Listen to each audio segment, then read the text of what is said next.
who has invested time and passion into uplifting artisans.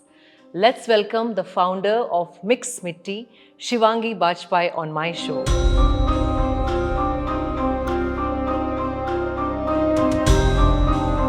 What is vegan approved leather and how many varieties do we have at this point? So vegan leather is basically ethical and cruelty-free, like an alternative to the traditional leather we have been using. Skin leather. If we talk about it, then they are apple extracted, pineapple extracted.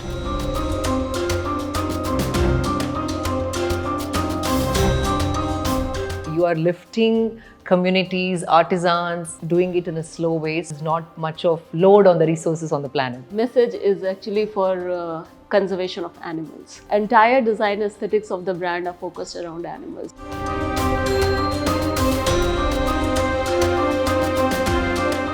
How do you financially sustain your brand? That's quite a task actually, but we have to be true to our product. So Absolutely. we can't compromise over there.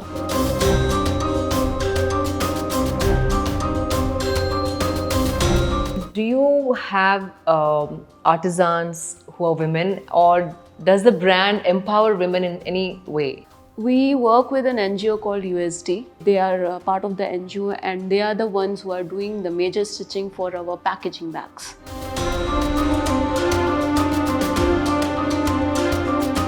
What is that one thing you want to tell young entrepreneurs before starting a sustainable brand? Do your research and have a story first, because people are yet getting aware. So don't expect that you'll step in and in 2 years you'll be just blooming and making money. And your conscience is clear. It's clear, yeah, it feels really like I'm doing something good.